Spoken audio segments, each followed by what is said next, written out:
Antonio Lorenzo, experto hipotecario, ¿cómo estás? Muy bien, Bienvenido muchas a tu gracias. casa, bienvenido a tu canal. Estuviste hace un año aquí y Vaya. ayudaste a mucha gente con el tema de las hipotecas. Es un poco la idea siempre, ¿no? Intentar dar un poco de luz donde hay tinieblas. Oye, nos dejaban un comentario en aquella entrevista que te quiero leer y que es que tal cual debería ser ¿Me así. insultan o no me insultan? No, esta es buena, esta es buena. Dicen, esta entrevista se tendría que poner en primero de la ESO a todos los chavales y a todos los que empezamos en el mundo laboral a trabajar. Cosas tan simples, pero la mayoría de gente desconoce. Oye, qué orgullo, ¿eh? Es que No había escuchado ese comentario. Pero es que es literal así. Es literal así, porque el tema hipotecario, claro, cuando uno ya empieza a tener sus primeras nóminas, empieza a ganar sus primeros ahorrillos, lo primero en lo que piensa, Sí, piensa. si piensa, es la vivienda. Y la verdad es que la cosa está muy complicada. La cosa está muy complicada, ¿no? Y yo, desgraciadamente, el símil que hago es como si estás corriendo una maratón y cada vez la meta te la pones más lejos, ¿no? Entonces, estamos viendo cómo los precios suben sin parar y eso significa que cada vez necesitas más ahorro, ¿no? Y tú ahorras lo que puedes, al final estás limitado, ¿no? Que la gente sepa, ¿no?, que hay avales, afortunadamente, del ICO, hay directamente hipotecas para gente que es menos de 35 años, incluso menores de 41. Hay ITP bonificados, ¿no? Impuestos bonificados para que no te cueste tanto acceder a una vivienda. Y luego, desgraciadamente, también nos hemos vuelto profesionales en que los padres te presten dinero o te lo donen. Literal. Porque al final es la necesidad imperiosa de tener ese dinero, tú no lo tienes, tus padres ¿Esto es un te echan problema? un cable. Es un problema si no Desde lo luego, planteas bien. si tus padres te lo pueden dar, es una bendición. Hombre. Pero un problema en cuanto a impositivo, me refiero, a nivel fiscal. Hombre, claro, tú tienes que tener en cuenta si es una donación o un préstamo. Obviamente, si es un préstamo, devuélvelo. No hagas la jugada de es que es un préstamo pero no lo devuelvo. Luego, depende mucho de la comunidad autónoma. Por ejemplo, en Valencia, afortunadamente, de padre a hijo, está bonificado el impuesto al 99%, pero si te vas a Cataluña, no. Entonces me encontraba yo una mujer el otro día que me decía, Tony, es que si yo le hago esta donación a mi hijo, tengo que pagar 10.000 euros en impuestos. ¿Qué dices? ¿Qué otras alternativas tengo? ¿Cataluña y otras zonas de España? Claro, o sea, eso... ¿O solo Cataluña ahora mismo? Eso, no, hay más zonas. Tú piensas que ese impuesto de donaciones y sucesiones va bonificado o no, depende del partido político que esté. del gobierno de la región de turno, puede ser PP, PSOE o el que fuere, y lo bonifican o lo quitan. Antiguamente, por ejemplo, aquí en la Comunidad Valenciana no lo teníamos bonificado. Afortunadamente ahora sí. Entonces todo se vuelve más fácil.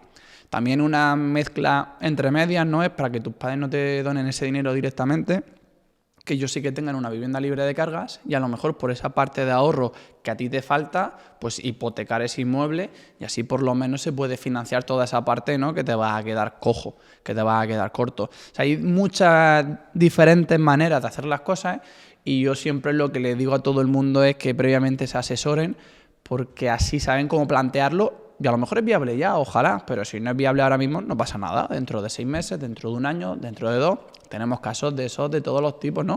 De hecho, es curioso porque te llaman o vienen a la oficina gente de hace ya 2 años o 3 años que te dicen, ¿tú me acuerdas que te asesoraste? Y yo, desgraciadamente no. Claro. A lo mejor luego si te cuenta un poco la casuística, te más o menos te acuerdas, pero es un orgullo que pueda ayudar a alguien a comprarse su hogar 2 años después, ¿no? 3 años después. Bueno, porque pero 2 años o 3 mejorado. años después, por desgracia, la paradoja que se puede dar es que ese piso que estaba buscando en 200 o en 300 ahora lo tiene en 500. Eso seguro. Y dice, joder, lo que he ahorrado, la parte proporcional que he ahorrado, se queda por debajo de lo que necesito para comprar ahora. Claro, por eso sí. Entonces, todo el mundo me pregunta, Tony, ¿qué hago? ¿Me espero? Porque la guerra de Irán, porque si los precios van a bajar, que si I, que si J, que si K, digo, compra ya, ¿no? A día de hoy la tendencia es la que es y es que van a seguir subiendo los precios.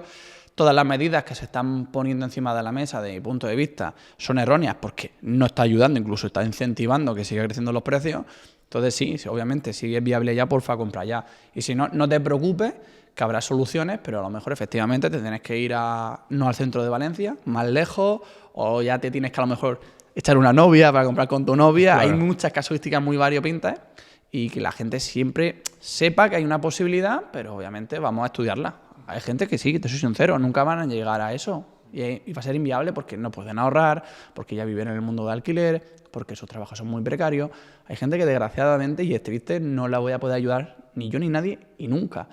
Pero vamos a probar primero. Vamos a saber que efectivamente tu situación es la de que no te puedo ayudar ni yo ni nadie. Ojalá no exista eso, pero si existe no pasa nada. Hay que afrontarlo. Lo vemos y no pasa nada en la vida. Oye, Tony, guerra de Irán. Vamos a explicárselo a la gente muy fácil para que lo entiendan, ¿vale?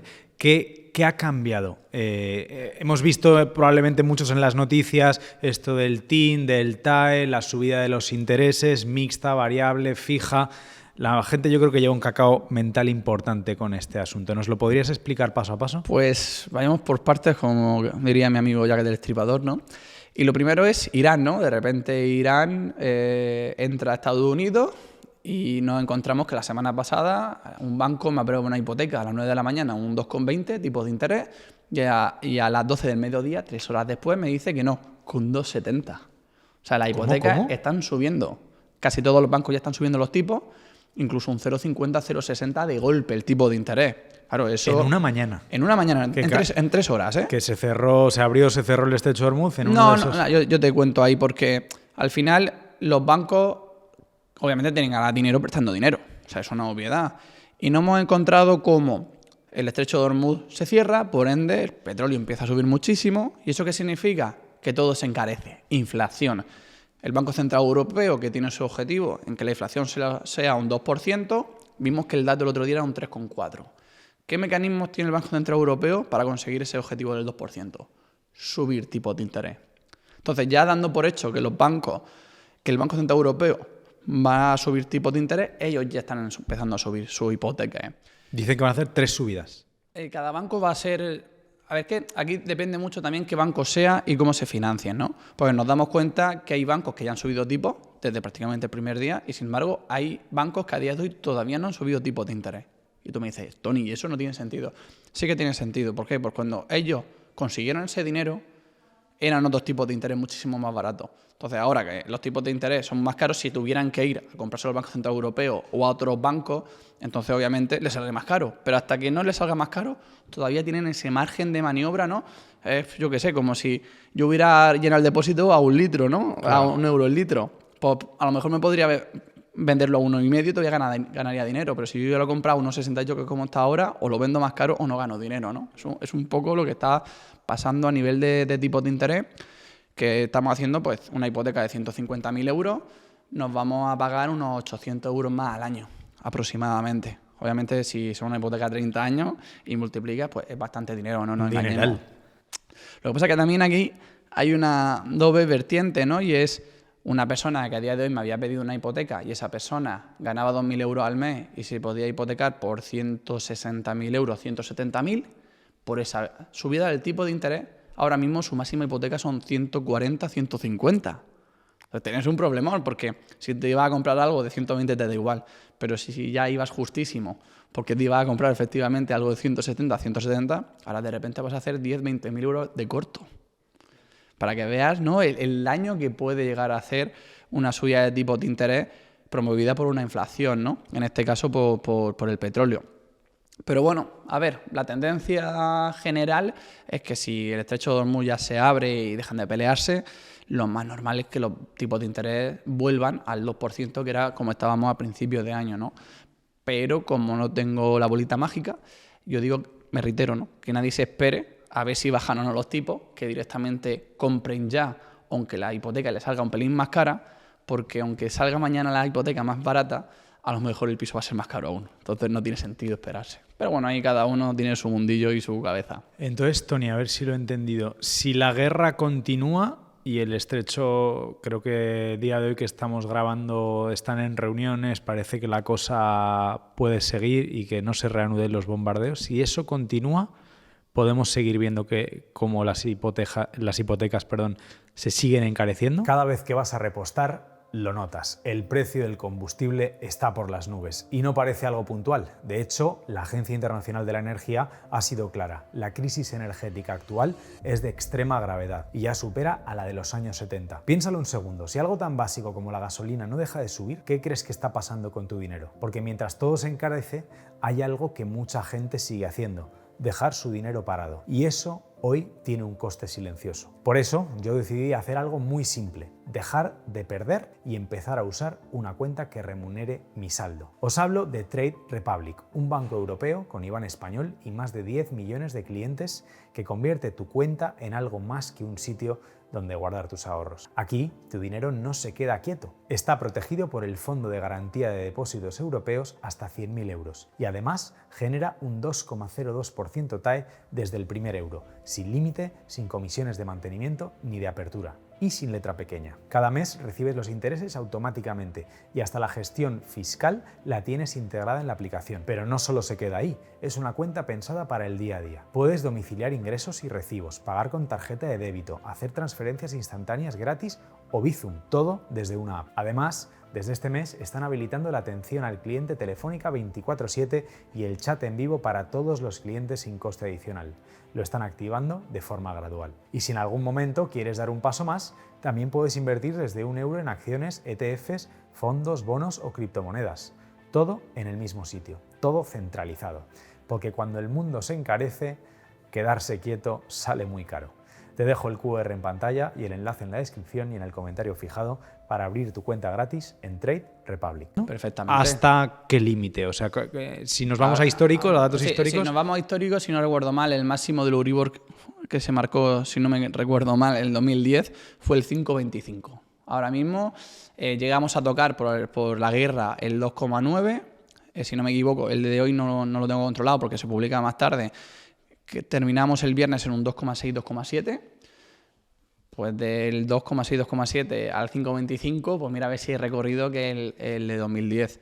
¿Lo van a hacer? ¿No lo van a hacer? No lo sabemos. De hecho, también depende del Banco Central Europeo. Y puede ser que a lo mejor se reúnen a final de este mes, digan que no suban tipo. Eso podría pasar perfectamente. Porque una cosa es que sea una herramienta suya para defenderse de la inflación. Para controlar la inflación, sí. Y otra cosa es que ellos piensen que a lo mejor si hacen eso, lo que van a generar es una estanflación, ¿no? Una situación de estancamiento e inflación a la vez, que eso es destructivo a más no poder. ¿Podrías explicar esto de la estanflación para que la gente...? Sí, eso es porque normalmente la inflación viene generada porque tú generas mucho dinero en el mercado, pero no es el caso. Esta vez ha venido por una guerra en la cual ha subido el petróleo. Entonces, si tú generas mucho dinero en el mercado y subes los tipos de interés, pues no pasa nada porque la economía crece y a la misma vez hay inflación, entonces tú la corriges, entonces a lo mejor la economía no sube tanto.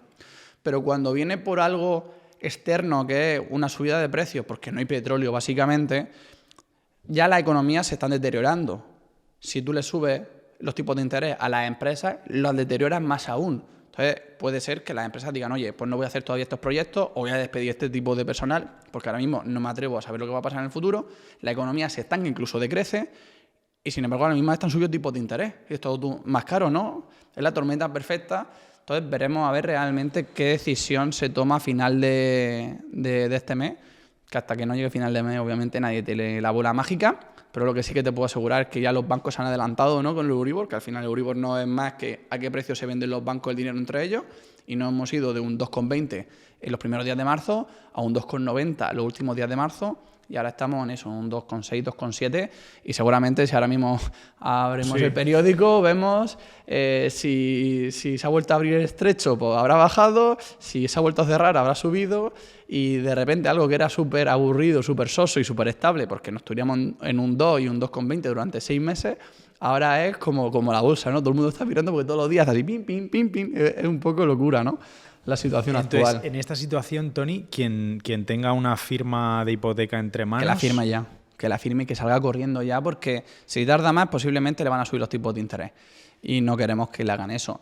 Y los que ya tengan una hipoteca y la tengan a tipo variable, pues posiblemente les van a actualizar al Euribor actual, el Euribor 12 meses, y ahí sí que podemos ver con el Euribor actual subidas de una hipoteca de 150.000 euros a 10 euros al mes, por ejemplo. Más o menos esos van a ser los números. O sea, no es nada dramático para la gente que ya tenga hipoteca, pero sí que es algo más dramático para la gente que se vaya a comprar ahora una hipoteca porque le va a salir, pues eso, 800 euros más cara al año. Entonces, claro, que salga corriendo ya y firme ya. De hecho, hay gente que me dice, Tony, un 2,20 a día de hoy, fírmala. Tony, ¿pero esto se puede mejorar? Sí, pero a lo mejor para dentro de 15 días o un mes, no. Por el tema de la inflación, por el tema del Euribor, por el tema de la guerra. Fírmala ya, sal corriendo, me da igual. Tony, ¿entonces qué? Tocho, que no pienses. Y es más, si por lo que sea el día de mañana tú has firmado un 2,5 y nos vamos a un 1,5, habrá tiempo de subrogarse, de cambiarse de hipoteca, eso no hay ningún problema. Eso te iba a preguntar ahora. Ahora, ¿tú lo que recomiendas es firmar hipoteca fija? O variable. A ver, si tú me dices cómo es el ser humano español medio, digo que fija. ¿Por qué? Porque así sé que la van a pagar siempre. Porque tienes el mismo presupuesto, ya te acostumbras y punto. Si es variable, pues nos vamos a encontrar casos que la gente se ate la manta a la cabeza, tenga muy pocos ahorros, de repente la cuota le sube a 100 o 200 euros y no sea capaz de pagarla. Entonces, desgraciadamente, cómo funciona el ser humano español, tipo fijo. Sí que es verdad que cada casuística es un mundo. Me vino un chico que era un director de una empresa de colchones, un puesto bastante importante, y me dijo, Tony, variable. Y me enseñó el Excel y efectivamente tiene todo el sentido del mundo. ¿Por qué? Porque el Euribor al final, en el histórico, en la media, cada vez es más bajo y probablemente te ahorres un montón de intereses. Pero no es la situación Más actual. bajo, que está por debajo de 2. Claro, seguro. el Euribor, la media, creo que a día de hoy, desde que se creó en el año 1999, es un 82 o algo así, si no recuerdo mal. Y hace unos años, hace 10 años, creo que era un 2,20. Entonces, estamos viendo cómo en sí el Euribor, por histórico, así a largo plazo, siempre baja. O luego hay casuísticas, ¿no? Ahora mismo, como los bancos también tienen mucha incertidumbre, hay muchos bancos que están planteando no tener tipos fijos, descatalogarlos. ¿Ah, sí? O directamente, si son tipos fijos, ponerlos muy altos e intentar que todos sus comerciales, ¿no? Toda la gente que trabaja en sus bancos, vendan tipos mixtos. Pues a lo mejor, si a ti te ofrecen unos 50 mixtos a 3 años y luego 0,75 más Euribor, pues es mucho más interesante que te digan ahora mismo un 2,70 tipo fijo. Lo que pasa es que ahí también hay que entender que cada perfil es un mundo. El otro día me preguntan, Tony, ¿cuál es el tipo de interés más barato que has conseguido a día de hoy? Digo, un 1,75. A día de hoy te refieres en mitad de la guerra. O sea, sí, lo que pasa es que esto va por día, a lo mejor mañana es imposible, ¿eh? Yo lo digo. Pero automáticamente le digo, vale, pero ¿eres funcionario? ¿Va a un 80% de financiación o menos? ¿Tienes ya préstamos? Porque la gente se piensa que su amigo el de al lado, con el que se toma una cerveza y le ha dicho un 1,25, un 1,75, lo que Tiene le haya las dicho, mismas condiciones que él. y no tiene las mismas condiciones, son Claro. dos mundos diferentes. A lo mejor hay gente que, sobre todo autónomos, desgraciadamente, yo soy uno de ellos, tiene un 2,60 y dices, es que mi amigo tiene un 1,75. Digo, fírmalo ya y da gracias, porque es súper barato. Pero porque cada perfil es único. O sea, un funcionario mejor que un autónomo. Una persona que tenga años mejor que una persona que tenga una antigüedad muy bajita. ¿Qué porcentaje es barato para un autónomo y qué porcentaje es barato para un funcionario? Depende, como diría un gallego. ¿Por qué? Porque a lo mejor eres un autónomo que se dedica a la obra, lo siento mucho, eres un perfil bajo, pero a lo mejor eres un autónomo programador. Y los programadores tienen rentas de 100.000 euros sin ningún problema. Entonces, y tienen prácticamente cero paro. Automáticamente se engaña. Sí que es verdad que últimamente la obra también tiene cero paro, ¿vale? Pero de forma muy, muy general, ¿no? Incluso dentro de los autónomos, los bancos prefieren gente que sea cualificada, yo que sé, que sea arquitecto, que sea periodista, a una persona que sea autónoma que realmente conduzca un camión, por ejemplo. O sea, y lo siento mucho, yo no quiero meterme con nadie con ningún su colectivo, profesión, sí, ¿no? sí, sí. Pero es como yo lo vivo. Los bancos son muy clasistas y muy racistas. También prefieren de ni antes que ni, pero tiene un sentido común y es que ellos tienen unas hojas de Excel, que no son Excel, pero para que la gente lo entienda, donde saben dónde están los impagos y normalmente, obviamente, los impagos están en trabajos más precarios, mucho más autónomos, con más paro, menos profesionalidad, por decirlo de alguna manera, ¿no? Que no requieran de una carrera. Entonces, obviamente, esa gente, si a lo mejor tiene un 2,60, que den gracias. Mientras que a lo mejor un funcionario le meten un 2,5 y sinceramente lo están matando. Bueno, esto lo comentamos ya en la última entrevista y me parece súper interesante que lo recordemos. ¿Cuál es la checklist que un banco tiene en cuenta de cualquier hijo de vecino? Yo voy allí a la oficina, las que quedan, me siento delante del bancario y él me empieza a pedir papeles, información y tal. Sí. ¿Cuáles son esas cosas? A ver, los papeles prácticamente son muy comunes. O sea, DNI, vida laboral, la declaración de la renta, las 3 últimas nóminas, si tienes préstamos, los 3 últimos recibos, si vives de alquiler, el contrato de alquiler para demostrar que ya tienes costumbre de pagar un alquiler de 600, 700, 1.000 euros al mes, lo que sea, ¿no? Pues entonces, eso no es lo que te hace que te aprueben o te denigren una operación, pero sí que ayuda a decir, no, si esta persona ya está acostumbrada a pagar ese dinero y tiene sentido. Incluso se da la casuística de que los seguros de impago de alquiler te permiten endeudarte hasta un 50% de tu ingreso. Es decir, que si tú ganas 2.000 euros al mes y pagas un alquiler de 1.000 euros, vale. Pero sin embargo, para un banco, si tú ganas 2.000 euros al mes, lo máximo que te puedes financiar son 800 euros al mes. Porque recordemos que es un tercio. Claro, es entre el 30 y el 40%, dependiendo de la entidad. Entonces de repente me vas a decir, Tony, no tiene sentido, si yo estoy pagando un alquiler de 1.000 euros. Yo soy un mero transmisor de información bancaria. Yo al final no pongo la política de riesgo de cada banco, pero ya te digo yo... ¿Se debe a algún motivo ese 30-40% que...? A ver, es un ratio creado en... Claro, porque expliquémoselo a la gente, ¿no? O sea, tú vas tú solo o vas con tu mujer y te cogen tu renta y te dicen, a ver, Pepito, ¿usted cuánto gana? Fulanita, ¿usted cuánto gana? Lo suman y dicen, esto es a lo que sales. De hecho, es curioso, ¿no? Porque hay bancos que directamente tú puedes tener 17 pagas que te van a decir solo lo que esté en la nómina. Digo, para ver si realmente hace 17 divide entre 12, ves que ganó 1.700 euros, pero solo me estás cogiendo los 1.200 de una nómina y tengo 17 nóminas, ¿no? Cada política que hay de banco algunos es un mundo. convenios que sí que tienen tantas nóminas, claro. Claro. Pagas. Cada vez menos, pero así que incluso como hacen muchos bancos, pues también los bancos se van a la declaración de la renta, a donde pone rendimiento neto, cogen ese rendimiento, se van abajo, en donde pone retenciones, se lo restan y dividen entre 12. Y sobre eso te lo calculan. Entonces, ahí corremos el riesgo muchas veces porque hay gente que todavía parte de su sueldo no lo reciben por nómina y también corremos el riesgo de que hay gente que, sobre todo en autónomos, que no damos todo el beneficio o toda la facturación que tendríamos que dar, entonces hacemos cortos luego de dinero a nivel de ese ratio o 200 casuísticas no diferentes que se puede dar, le gusta mucho el B y estas cosas, luego cuando te quieras comprar una casa vas a tener un problema. Claro, o sea, aquí la gente tiene que decir, yo quiero financiación, tienes que dar impuestos como si no hubiera un mañana, o sea, hay que pagar, hay que pasar por caja si quieres financiación. Oye, que quieras ahorrar un montón de dinero en impuestos, no vas a tener financiación o vas a tener una financiación escasísima. Solo la gente tiene que ser consciente de ello porque nos encontramos con dramas de señalizar vivienda y luego no puedes comprarla. De hecho, ahora es un momento perfecto porque como todavía no hemos hecho la declaración de la renta, todavía esos autónomos sobre todo, pues los salarios no tienen margen prácticamente, pero los autónomos sí, a decir, oye, pues sí que quiero financiación, ¿cuánto tengo que dar? ¿No? De hecho, yo me encuentro en muchos casos... ¿Cuánto tengo que dar? ¿Cuánto tengo que dar de rendimiento neto, ¿no? De beneficio neto. Vale, para que te salga el cálculo. Claro, entonces yo me encuentro una persona que me dice, oye, Tony, yo quiero hipotecarme por 150.000 euros, que es lo que estoy viendo. Perfecto, pues que sepas que la renta en el rendimiento neto mínimo tienes que dar 24.000, restándole obviamente las retenciones de posteriori.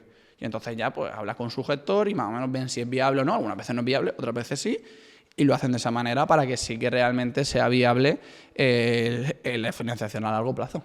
Porque son todo un poco cosas que yo las veo obvias y muy básicas, pero que me viene la gente 2 o 3 llamadas a la semana diciéndome, Tony, que pierdo la arra. Y es como, chico, ¿cuánto has dejado? Pues he dejado 10, 15, 20.000 euros. Digo, estás loco. De hecho, el procedimiento yo lo cambiaría en la cabeza de la gente, ¿no? Normalmente lo que hacemos es, nos metemos en Idealista de Fotocasa, vemos casas, nos gusta una, nos gusta 2, las visitamos, al final me gusta esta, la señalizo, dejo un dinero y me pongo a buscar banco. Y, hijo, si te sale todo bien, perfecto, pero si te sale todo mal, ¿qué pasa? La gente que piensa que no. No, de hecho, antes de buscar banco, tú ya has pagado las arras en muchas ocasiones. Eso es un error. En la mayoría eso es un error garrafal, porque al final casi siempre podemos salvar las arras, pero hay casos en las que no. O sea, de hecho, uno de los casos más flagrantes que tengo, una chica que llamó en enero, que dijo, Tony, o el 31 de enero firmo o pierdo 52.000 euros de arras. ¿Cómo? Menudo pisazo, ¿no? Era un chale de 200.000 euros. Lo que pasa es que yo no sé en qué mente... ¿Y 52.000 de arras? No lo sé. O sea, yo en ese tipo de cosas, yo las cosas que no puedo estar, no me pregunto el porqué de las cosas, porque entonces ya me volvería loco. Y me decía, vivo ya en la casa, vivo con mi hija, y si no firmo, a final de mes me voy de la casa. Pues tuvo que ir de la casa y perdió 52.000 euros. Ya a día de hoy vive con los padres. ¿Qué dices? Yo no sé cuánto le habrá costado ahorrar 52.000 euros, pero ya te digo yo que le habrá costado mucho. Drama. Pero dramones así todas las semanas, todas las semanas. De hecho, pero qué barbaridad. si yo llegara a todas las personas que van a perder arras en España y les saco la financiación, yo me hago multimillonario. Sí, esto lo comentaste ya la última vez. Te lo garantizo, porque es que es una locura, es que son 2, 3 llamadas así todas las semanas. Pero esto también es lo que hablábamos, ¿no? Cultura financiera, o sea, es que si no sabes eso, es que 52.000 euros para una, no sé si, no me quiero meter en el caso de esta mujer, pero mujer soltera, con una hija encima, madre soltera, joder, y palmas todos tus ahorros de toda tu vida por un tema así. Te cuento otro. Me llama un chico y me dice, Tony, dime, dice, no, que me voy a comprar un chalet aquí en Porvetera, tal, de 280.000 euros. Digo, qué guay. Y me dice, no, nada, pero es que hace 3 meses me di de alta como autónomo. Digo, pero tú antes que no, yo trabajaba en un sitio normal con un sueldo y una nómina. Digo, vale, Tú no te vas a comprar un chalet de 280.000 euros. Tú vas a perder 20.000 euros de arras que has dado en una señal por ese chalet que nunca te vas a poder comprar por haberte cambiado de trabajo, animal. No te cambies de trabajo hasta que no tengas la financiación. Que la gente vive de verdad, desde mi punto de vista, en un mundo de yuppie. Obviamente habrá gente que me escuche y diga, Tony, es que yo ni eso me lo hubiera imaginado ni lo hubiera sabido, ¿no? Pero eso es... Claro, el caso de este chico era que día había a día. pasado de estar en nómina, que para los bancos eres mucho más atractivo, Mucho más. a pasar de ser autónomo sin histórico, sin clientes, sin facturación y sin nada. Sí, no, tenía algo de facturación, pero muy poquito. Pero que aunque hubiera tenido facturación, No le había dado tiempo, ¿no? un autónomo con tan pocos meses, tú piensas que si a una persona normal le pide la declaración de la renta de un año, a un autónomo le están pidiendo la declaración de los 2 últimos años para ver que efectivamente está ganando dinero, incluso gana cada vez más dinero, y hay una estabilidad y un mínimo, que es el mayor riesgo que tienen los bancos y que ven ellos, ¿no? Que dices tú, es que mañana te va mal y ¿cómo pagas la hipoteca? No pueden, mientras que en teoría, ¿no? Si eres un asalariado, tu contrato es indefinido y siempre vas a recibir esa nómina todos los meses. Pero es un poco la coyuntura actual del mercado. Madre mía, la cosa está complicada. ¿Tienes más casos que nos puedas compartir de errores? Porque yo creo que este podcast también es muy consultorio, ¿no? Sí. Y la gente se puede ver reflejada en todo lo que estamos contando. Más casos de errores flagrantes de, oye, por aquí no vayas porque te puedes pegar una leche. Pues mira, un chico que se compró un Hyundai Tucson, 39.000 o 37.000 euros le costó, financiado. Y le tuve que decir que o vendía el Tucson o no podía comprarse un piso. Porque al final... Los bancos también te miran tus otros préstamos, claro. Claro. Esto o es sea, lo del CIRBE, ¿no? Que hemos hablado en muchas ocasiones. Correcto. El tema aquí es, ¿tú ganas 2.000 euros al mes? Perfecto. Pues te puedes hipotecar por 150.000 euros. Vale. No es que, Tony, yo ya tengo un préstamo. Vale, ¿de cuánto? Pues mira, estoy pagando ahora mismo unos 320 euros al mes. Perfecto. Pues tú acabas de poder adquirir una hipoteca de 150.000 euros a por culpa de ese préstamo, adquirir como máximo una hipoteca de 50.000 euros. Digo, espera, Tony, ¿me estás diciendo que por un préstamo de 39.000 euros donde pago 320 euros al mes pierdo 100.000 euros de poder adquisitivo en cuanto a hipoteca? Sí. ¿Y eso porque es? Muy fácil. Una hipoteca es a 30 años, un préstamo personal es a 8. Una hipoteca es al 2-3% de interés, un préstamo de coche, un préstamo personal, va a ir al 5, 6, 7 hacia adelante. Es por eso. Entonces, al final, pues ahí tú tienes que elegir si quieres el coche o no. Y hay gente que efectivamente paga el coche y hay gente que no. Y mira qué diferencia brutal hay con otros países, ¿no? Tú te vas a Estados Unidos y en Estados Unidos, conforme tengas más préstamos y seas buen pagador, tienes mejor credit score, mejor puntuación. Y te dan más financiación a mejores tipos y hasta el punto de que sacamos una hipoteca a un americano y de repente todo va bien, todo perfecto, y de repente me encuentro que se saca un préstamo personal. Digo, ¿pero tú qué haces, loco? Me dice, no, Tony, para tener mejor credit score. Y lo miro y digo, ¿qué has hecho con el dinero? Y dice, lo tengo en cuenta bancaria. Digo, devuélvelo ya. Porque en España está súper penado el tener otros préstamos, mientras que en otros países como Estados Unidos es positivo. Pero bueno, hay que saber la regla del juego y jugar con ellas, no hay ningún problema, ¿no? O yo qué sé, si tú juegas en loterías del Estado, me da igual, o en casas de apuestas, o en la ruleta, o en blackjack, o lo que sea, aunque tú ganes luego dinerales, más de 300 euros al mes, a lo mejor solo por eso te deniegan la hipoteca. Y la gente dice, es que no lo sabía. Pues ya lo sabes, no cometas ese error, porfa. Que eso nos pasa bastante a menudo. Y de hecho, a día de hoy casi más los bancos piden 6 meses de movimiento bancario. ¿Para qué? Para ver un poco cómo te comportas y también para detectar si hay financiaciones más pequeñas de 1.000 euros que ellos no vean, o si hay impagos, si hay descubierto. Y por ejemplo, tengo diferentes cuentas y tengo descubierto, eso te puede llevar a que te denieguen una hipoteca. Tony, si soy un perfilazo, gano 3.000 euros al mes, me va muy bien, tengo una antigüedad infinita y me han denegado una operación porque estoy en descubierto en la cuenta, sí. Ese tipo de cosas penaliza muchísimo. Algunas veces las salvamos. Descubierto que igual tienes en una cuenta, esto yo creo que nos ha pasado muchas veces, ¿no? Y más ahora con lo de los neobancos, que te empiezas a abrir cuentas de estas que son gratuitas.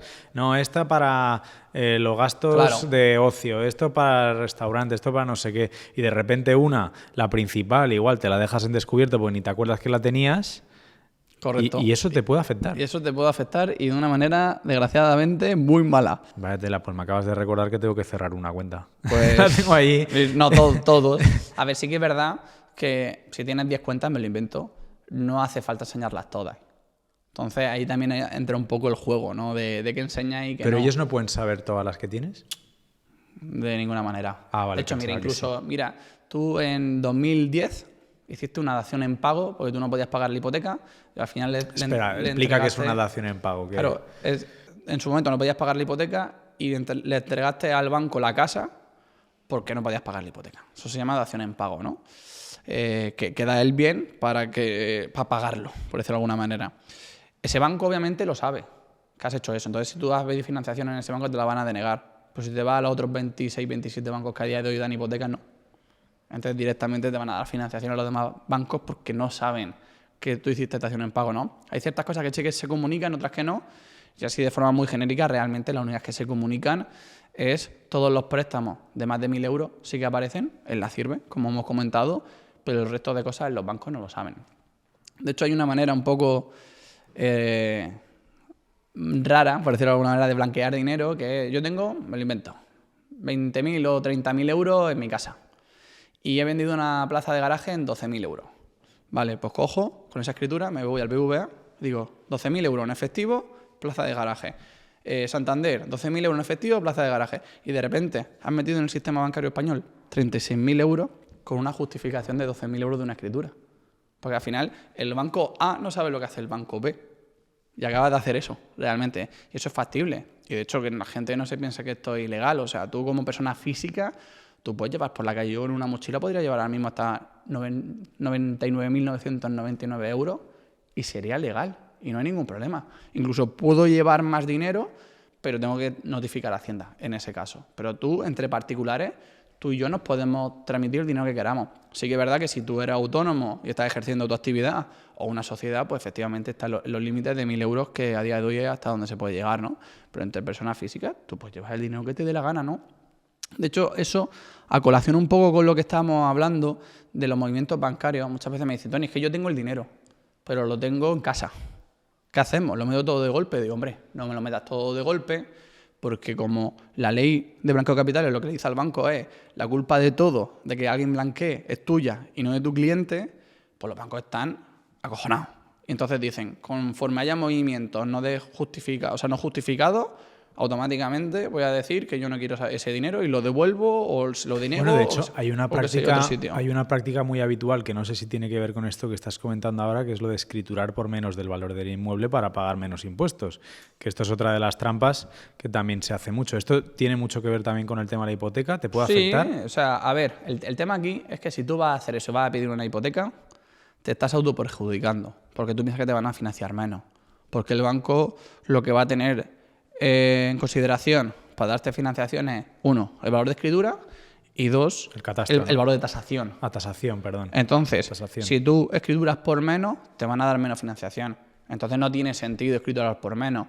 A lo mejor una persona que compra al contado sí que tiene sentido que escriture por menos porque él se ahorra impuestos y el vendedor también se ahorra impuestos. ¿Pero quién compra el contado, Tony, a día de hoy? Pues cada vez menos personas. Bueno, que sean españolas. Porque no sé en Valencia en qué barrios habitualmente estáis operando vosotros, pero hay algunos que ya no se habla español. Sí, de hecho estábamos... Y digo Valencia porque nosotros vivimos aquí, pero en Madrid ya ni te cuento. Alicante es peor incluso. O sea, Alicante estábamos peor. viendo que en Alicante la compra de no residentes es de un 42%, mientras que aquí en Valencia es de un 17%. O sea que en comparación a Alicante todavía los números de Madrid no me acuerdo, pero estarán más o menos por los de Valencia, incluso un pelín menos. Realmente. Entonces sí, obviamente, si ya se junta que no se construye prácticamente nada y que cada vez hay más gente comprando de todos lados, pues al final no hay producto, no hay vivienda en el mercado. Y es que es sentido común. O sea, en el año 2024 entraron a España a vivir 1.100.000 personas. En el año 2024 en España se construyeron 100.000 viviendas. ¿Dónde van a vivir 1.100.000 personas si solo se construyen 100.000 viviendas? Matemáticas de primero. No de, hay viviendas de realmente. primaria. Entonces, pues esa temática pues la vamos arrastrando y además, pisos vacíos a punta pala también. Pero sobre todo en pueblos. Si tú te vas a pueblos, sí que te puedo decir que te encuentras... Y en ciudades también, porque con el tema de toda la inseguridad jurídica que hemos comentado muchas veces, con el tema de, oye, no se lo alquilo a cualquiera, hemos hablado antes de que los bancos son racistas, Sí. ¿no? A la hora de conceder hipotecas. Los propietarios También, obviamente, también. No alquilas a, De hecho, a mira, ojo. yo te voy a decir una recomendación que le tuve que dar a un familiar mío, y es triste esa recomendación, pero es un hecho. Que es, Tony, yo le tengo que alquilar a una chica que es autónoma con una hija mi casa. ¿Qué hago? No se la alquile a ella. ¿Por qué? Porque es autónoma y tiene una hija. Obviamente su hija va a comer, por supuesto, pero a lo mejor aquí de alquiler no te lo paga. Entonces vas a tener serios problemas. ¿Qué tipo de perfiles al final terminan beneficiándose de eso? Pues igual que con las hipotecas.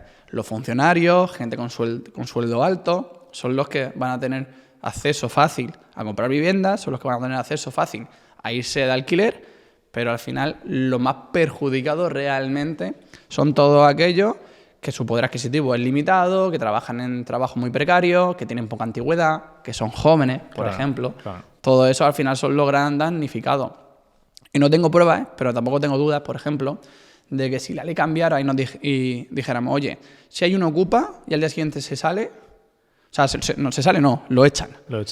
Los bancos darían más préstamos a perfiles más limitados.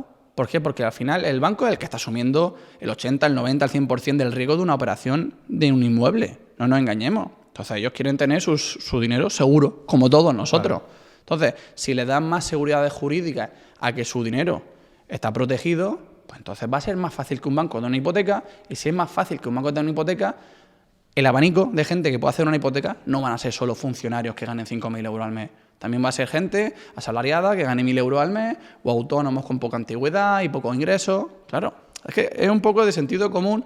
Lo que pasa es que muchas veces el sentido común es el menos común de los sentidos, ¿no? Aquí lo aplicamos al revés. Total. Es como esto va así, pues vamos a legislar más y vamos a hacer más intervencionismo. Y entonces al final los bancos cada vez dan menos préstamos. De hecho, a día de hoy los bancos tienen más dinero para dar en cuanto a financiación que realmente la ley de crédito hipotecario les permite. Fíjate. Que sí, que yo entiendo que en 2007, 2008 efectivamente se hicieron aberraciones humanas, ¿no? Pero al final es como, si esto es un punto, esto en otro, esto es 2007 y esto es 2025, 2026. Digo, chicos, no hay un punto intermedio. No hay un punto medio, claro. Por favor. De hecho, saltaba el Fondo Monetario Internacional, creo que era, avisando a España de que España de repente los bancos estaban empezando a dar muchas más hipotecas por encima del 80%. Y es como, ¿te extraña? Si antiguamente el precio medio de Valencia eran 200.000 euros, son 300.000.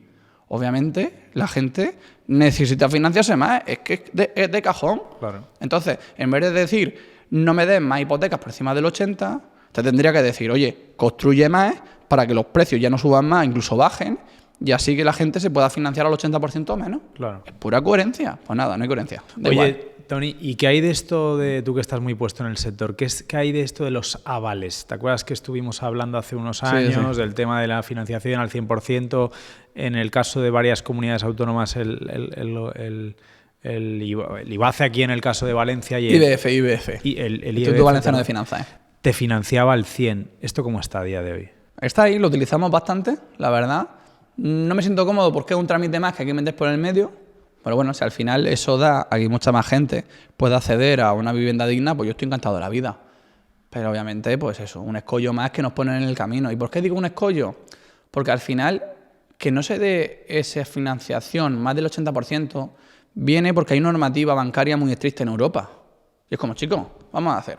Yo cojo, legislo por aquí, algo súper estricto, y de repente me invento por aquí un aval para que sí queden hipotecas a esa gente necesitada. ¿Y por qué no directamente no me cambia la norma?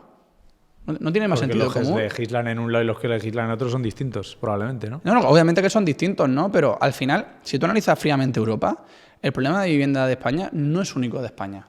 De toda Europa. Bueno, es global, ¿no? Yo te diría que no solamente Europa. Es global, pero es de Europa en cuanto a que yo me sé los números de Europa. Entonces es más fácil que yo lo pueda analizar. Y pongo el ejemplo más fácil, que era... si un banco le daba 1 millón de euros a una empresa que no es constructora o no promotora para hacer vivienda, el banco automáticamente tenía que dotar de riesgo 1,5%, o sea, 1,5 veces, es decir, 1.500.000 euros, ¿vale? Para que te hagas una idea, si tú das un préstamo a una vivienda habitual, tienes que dotar de un préstamo de 200.000 euros, 2.500 euros, 3.000 euros. O sea, estamos hablando hemos pasado de dotar un 1%, aquí dotar un 100%. Obviamente, al final, si tú tienes que dejar mucho dinero paralizado durante mucho tiempo en tu balance un banco, ese dinero se queda sin rentabilizar. Y tú dices, ¿cómo lo rentabilizo? O le meto al constructor promotor unos intereses altísimos, o muchas vinculaciones, que en estos casos no tiene sentido, o directamente no le doy financiación. Y al final, a día de hoy, ¿qué constructoras o promotoras tienen financiación por culpa de esas normativas? Pues las que son muy grandes. Una pyme le van a financiar con todos los costes que se generan por culpa de la normativa europea. Entonces, se han dado cuenta que no se construye, y entonces están pensando cada vez más bajar ese porcentaje mínimo de dinero bloqueado, por llamarlo de alguna manera, para que esas constructoras promotoras sí que puedan acceder a financiación y sí que se puedan construir. Lo que estábamos hablando antes, desde un extremo a otro. O sea, el problema lo estamos generando nosotros mismos. Oye, Tony, de lo de los avales que estábamos hablando, recordemos que ahí había un límite, ¿no? Claro, ese límite estaba aquí, recuerdo, en 200 y pico, ¿no?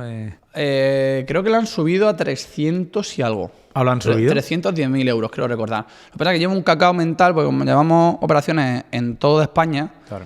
y cada comunidad autónoma es un mundo, pues ya en una son 41 años, en otras son 35, en otros son 45, es un poco locura. Entonces, cada dos puertas tenemos una base de datos que siempre vamos consultando, ¿no? Claro. Cuáles son los requisitos, porque aparte también hay requisitos de ingreso. O sea, a lo mejor si reciben más de 46.000 euros al año, Ya no aplica. Si tienes una casa previamente, no aplica. Y tú dices, pero Tony, si realmente tengo un tercio del 50% de mi padre que falleció, por ejemplo, que se da mucho, y por eso no puedo acceder. Sin embargo, hay otras comunidades que sí que son conscientes de esas situaciones puntuales y dicen, oye, si viene de alguna herencia familiar tal, no tenemos en cuenta que tengas una vivienda propia, porque que tú tengas un tercio del 50% de tu padre, de la casa de tus padres, eso te perjudica para no tener una vivienda habitual, que no tiene mucho sentido, ¿no? Claro. Entonces, todo ese tipo de cosas, a día de hoy, pues necesito un Excel directamente muchas veces lógico. para tenerlo controlado, es que es una locura. No, por si todavía había gente que se quería acoger a este tipo de medidas. Sí, que se cojan. Y si no, de verdad, hay soluciones muy variopintas. O sea, está el aval ICO del Estado, está el aval del IBF, hay hipotecas directamente al 100% del valor de escritura. Están las dobles garantías, que es lo que hemos hablado antes, de que tus padres te pongan la vivienda para completar esa parte que tú tienes de ahorro. O sea, soluciones hay muchas. Incluso se ha dado alguna vez que nos quedamos cortos por 10, 12.000 euros, pues a lo mejor puedes pactar con el vendedor, oye, te voy a ir pagando 500 euros al mes durante 2 años hasta que liquidar esta parte que se queda pendiente. Hay millones de formulaciones para hacerlo, ¿no? Entonces yo ahí lo que hago a la gente es que se anime a asesorarse y que en el peor de los casos sea no viable. Ojalá, porque si es no viable, lo hacemos viable a 6-7 meses, 1 año, 2 años. Hay gente, obviamente, que lo que he dicho, va a ser imposible. Pero yo creo que el 80% es viable.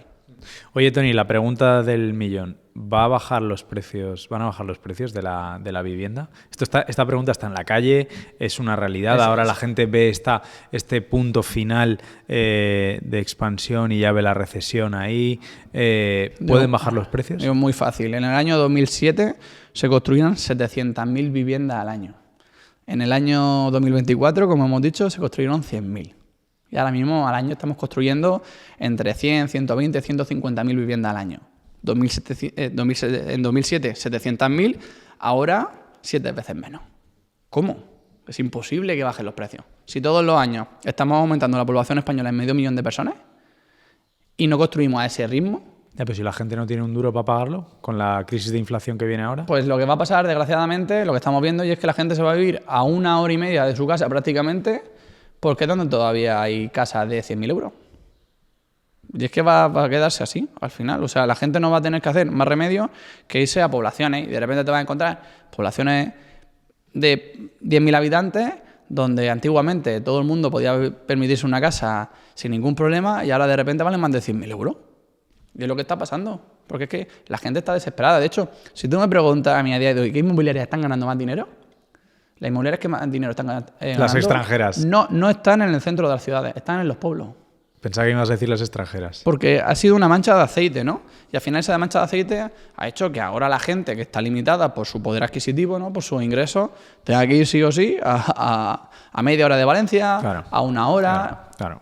Y es la situación que estamos viviendo y que no tiene pinta de que vaya a cambiar en absoluto, ¿no? Ahora mismo se supone que hay unas 800.000 viviendas pendientes de demanda, ¿no? Es decir, se han ido acumulando desde 2015 gente que quiere vivienda y que no se construye, y ahora mismo si hacemos el sumatorio, ¿no?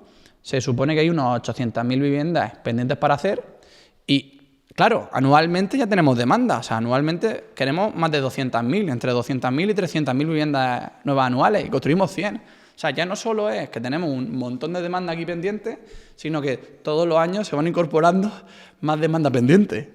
Y ahora mismo es que, como sigamos así, va a ser una locura. Pero lo que tú dices tiene todo sentido del mundo. Va a llegar un punto en el que la vivienda solo se la van a poder permitir los ricos.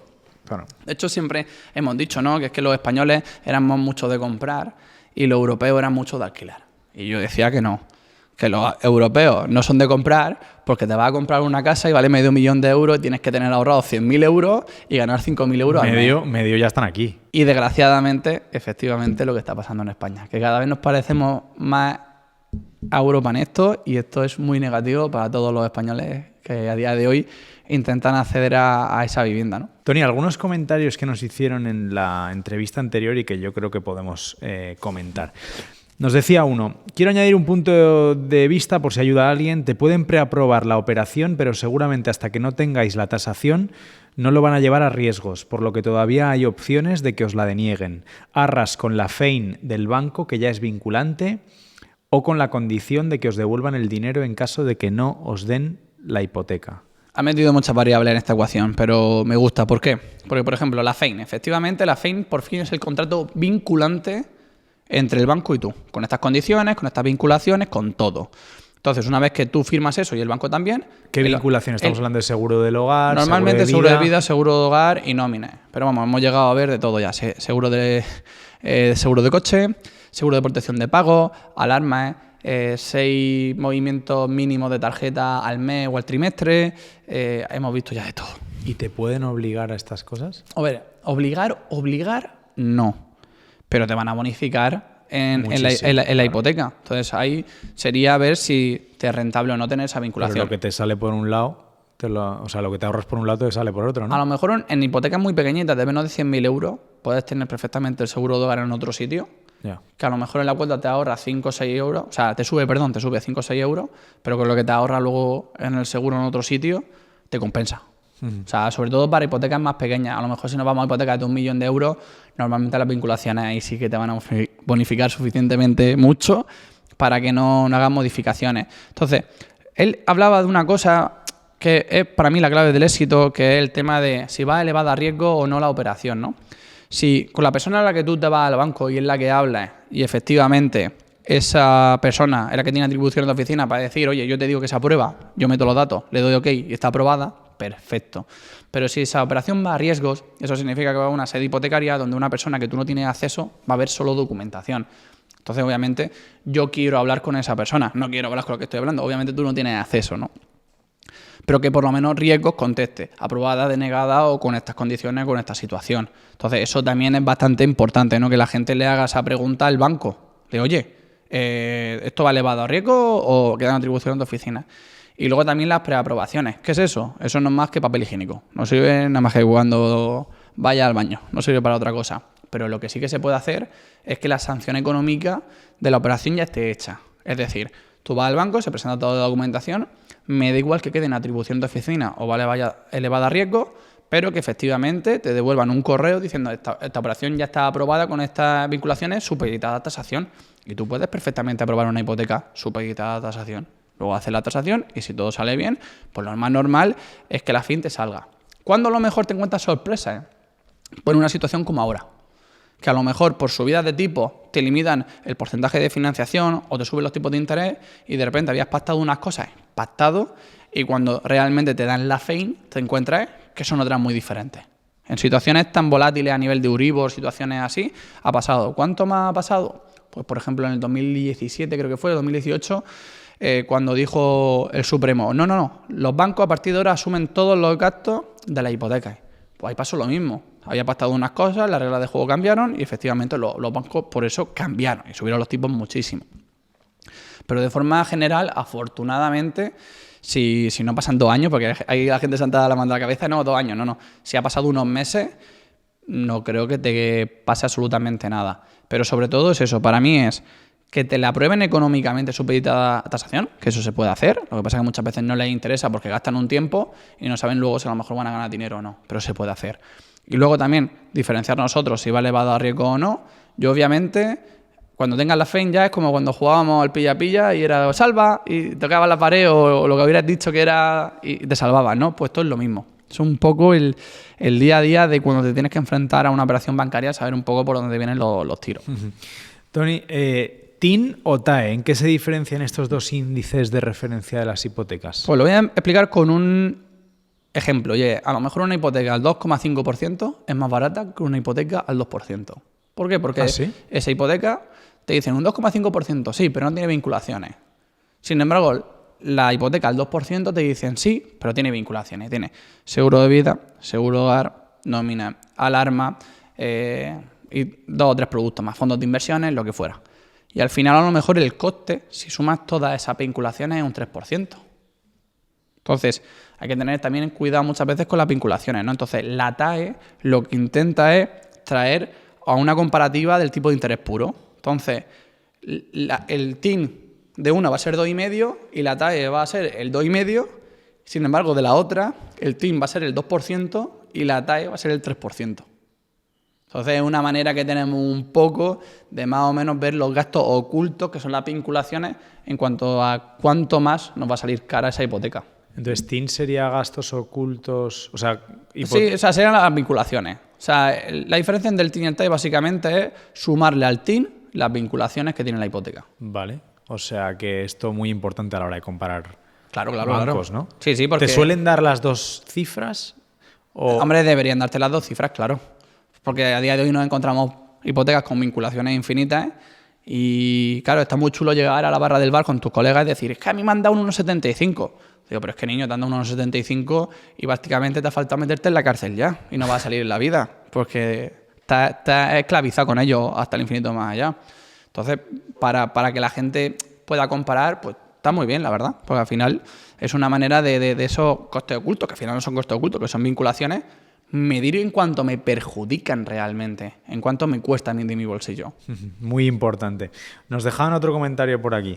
En algunas inmobiliarias quien pone el cartel es porque tiene un banquero de confianza o amigo y llevan los clientes al banco del banquero y si lo ve más o menos claro la financiación de la hipoteca o bien es un exbanquero el agente inmobiliario. No es cualquier agente inmobiliario, comercial inmobiliario el que saca hipotecas. Pues vaya, con 3 meses de trabajo es una locura hacer una hipoteca. Los agentes inmobiliarios suelen decir que mejor, como mínimo, 1 año de trabajo en el mismo trabajo para pedir hipoteca. Claro, ahí encontramos los dos extremos, porque al final no se dedican a esto y es normal. Y es los inmobiliarios que dicen, como se vende todo, yo prefiero un contado o una hipoteca súper solvente, y cuando ven un mínimo indicio de que la operación no es fácil, te descartan como cliente, que a lo mejor como cliente podías sacar hipotecas perfectamente, pero ellos no van a gastar ese tiempo en ti. Y luego también están los del extremo, las de que ellos lo quieren hacer todo y lo saben todo, pero es como yo lo planteo, ¿no? O sea, yo soy bueno, entre comillas, yo soy bueno no porque sea bueno, porque me levanto hoy y soy bueno, no. Yo soy bueno porque hacemos 5.000 asesoramientos al año, hacemos más de 100 hipotecas al año. Entonces yo tengo el termómetro todos los días de qué está pasando, que sí, que no, arriba, abajo. Una persona que se dedica al mundo inmobiliario tiene una especie de termómetro, pero no es tan fiable como el mío. Entonces, pues se pueden dar casuísticas que efectivamente te lancen para adelante cuando no es viable, o que te lancen para adelante y que a lo mejor sí que sea viable en otros bancos o de otras presentadas de otra manera, ¿no? Pero ellos han oído campanas y quieren tirar para adelante. Y luego están los piratas, que esto así que sí que me da miedo. Porque yo me he encontrado que han pretendido incluso que yo sea cómplice de que yo te diga a ti que tu hipoteca sí que es viable cuando no lo es. ¿Para qué? Para que tú dejes 3.000 euros de señal por un inmueble, luego la hipoteca no te salga y luego ellos se queden con esos 3.000 euros. Y eso sí que es preocupante. Y eso sí que tendría que estar perseguido. Y se lo quedan ellos. Sí, se lo quedan ellos. Cuando realmente esa señal era para el propietario. Correcto. Pero como yo no lo puedo demostrar y encima tampoco hay ninguna manera a día de hoy de hacer seguimiento a ese tipo de casos, pues al final ya tiré la toalla y que Dios provea a cada uno. Pero yo esas situaciones he intentado que yo sea cómplice y decirle a una persona que no es viable la operación ahora, que sí que es viable para que dejen el dinero y quedárselo con él. Vaya tela. Cuánta piratería, claro. Al final es un sector que mueve mucho dinero, mucho interés. Y sigo pasando por el escaparate de esa oficina inmobiliaria y sigan ahí. Digo, madre mía, qué mal funciona la justicia en este país o qué mal funciona la legislación O no sé qué funciona mal, pero te puedo asegurar que algo funciona mal. Bueno, que hay gente mala en todas partes y hay gente buena también en todas partes. Sí, pero a mí me gustaría que esto fuera un poco más como en Estados Unidos, ¿no? Que al final el inmobiliario es un profesional, no es un estafador. Claro. Y si la lías, directamente pierdes el registro y no te puedes dedicar a esto. A mí me gustaría que nos asemejáramos más a esa figura que realmente a la que tenemos a día de hoy, que hay auténticos profesionales como la capa de un pino, pero que por 4 personas, que desgraciadamente desde mi punto de vista son ladrones, pues todo un gremio lo humillan porque le dan una fama odiosa. Pero bueno, es la vida. Tony, quien nos haya visto y diga, oye, pues igual le pego un toque a este chaval de la corbata azul para pedirle ayuda, ¿cómo de caro eres? Depende mucho de la operación, ¿no? Nosotros siempre lo que hacemos es pedir documentación, cogemos, vemos si es viable o si no es viable. Si no es viable, obviamente, lo planteamos a largo plazo. Pero si es viable, ahí ya preparamos una nota de encargo, que es donde ponen nuestro honorario, la ley de protección de datos, normativa del Banco de España, toda la legislación y burocracia que a día de hoy hay. Son 4 páginas, empecé en el 2015 con una, son 4 páginas a día de hoy y hay que firmarlas todas. ¿Y cuánto podemos cobrar? Pues a lo mejor operaciones muy sencillas, muy fáciles, 4.000 euros, y operaciones muy complicadas hemos llegado a cobrar 9.000 euros. ¿Cómo eran esas operaciones tan complicadas? Pues a lo mejor era una operación de un edificio de 1 millón de euros, era una persona que se nos ha dado, ¿no?, que tenía 17 inmuebles y 15 hipotecas. Hay operaciones de toda índole, ¿no? Lo que sí que nosotros hacemos en todo momento es que tú vas a saber lo que te vamos a cobrar desde el principio hasta el final para que no haya ningún problema en eso. Y todo siempre firmado y siempre correo y WhatsApp para que veas que somos profesionales y que te cogemos el teléfono, ¿no? Porque me encuentro a día de hoy que hay gente que seguro que lo hace mucho más barato que yo. Eso no hay ningún problema, ¿no? Pero sí donde hay un problema es que te digan, soy más barato que él, cógelo, pero luego coge el teléfono. Pues me encuentro muchas veces, ¿no?, que esa gente que se ha ido porque le cobraban menos en X sitio, le dejan de coger el teléfono, de repente un plazo normal de una sanción económica de una operación de una semana se va a 15 días, un mes, van a perder arras, cosas muy surrealistas. O a lo mejor directamente tienen convenio con 1 o 2 bancos o directamente no tienen convenio o no se homologan. Por ejemplo, yo estoy obligado todos los años a hacer auditorías ante el Banco de España, a tener un seguro de responsabilidad civil de 750.000 euros, a tener una oficina física donde la gente me puede reclamar si la lío, o yo a alguien de mi equipo, porque a día de hoy somos 9 afortunadamente, y te encuentras mucha gente en el sector que es más barata, por supuesto, hay aquí de todo, pero porfa, que tengan todo en orden, ¿no? Que no cualquier pirata con el parche en el ojo haga cualquier cosa, porque al final nos vamos a asemejar al mundo inmobiliario, y ojalá que no. Nuestra figura está regulada desde el año 2019, todavía tenemos cierta reputación y cada vez mejor porque ya somos conocidos. Me gustaría no ir por un lado negativo, que es como el que estábamos hablando antes del mundo inmobiliario. Pero bueno, el mundo y el futuro lo dirá. Muy bien. Oye, Tony, gracias por la clase, gracias por el consultorio y que ojalá todo esto le haya servido a la gente porque Ojalá sin duda es fundamental. Es la decisión probablemente más importante de tu vida junto con el matrimonio. O te compras un Lamborghini o una casa. Y yo me compraría una casa, la verdad. Muy bien. Tony, gracias. Hasta la próxima. Un placer. Un abrazo, amigos. Un abrazo.